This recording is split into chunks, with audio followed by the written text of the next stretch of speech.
Pemirsa, hujan deras yang terjadi sejak Rabu malam menyebabkan tanah longsor dan jalur di Kebun Raya Gianyar, tepatnya di Banjarmerte Tengah, Desa Kertapayangan terganggu. Satu alat berat diterjunkan serta dibantu sejumlah personel BPBD Gianyar dan perangkat desa untuk membersihkan kawasan tersebut. Sekretaris Desa Kerta Wayan Sudirta mengatakan hujan yang terjadi Rabu malam membuat tanah di jalur jalan menuju kawasan wisata Kebun Raya Gianyar atau tepatnya di Banjarmerte Tengah, Desa Kerta, longsor. 5 banjar yang menggunakan jalur tersebut sempat terisolasi.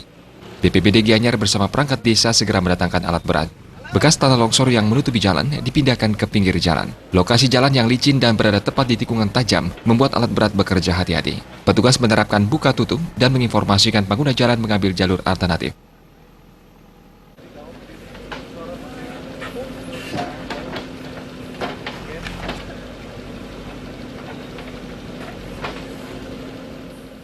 Kejadian kronologi daripada longsor yang ada di jalan jurusan Marga Tengah Kerta ini terjadi kemarin, Pak. Dari jam 2 pagi sudah hujannya cukup deras. Mungkin yang terjadi longsornya ini tadi malam. Yang kemarin cuma ada longsoran yang kecil di atas, Pak.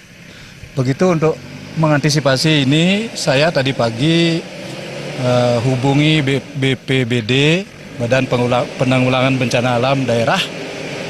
Terus katanya masih bekerja di Pupuan.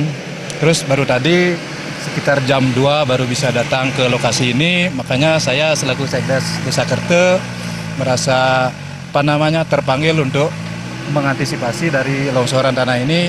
Oleh karena urat nadi daripada perekonomian Desa Kerta yang ada di sebelah barat. Jalur menuju Kebun Raya Gianyar diketahui kerap terjadi tanah longsor terutama di musim hujan. Pengguna jalan diminta hati-hati karena kondisi jalan berlumpur. Dari Bali TV.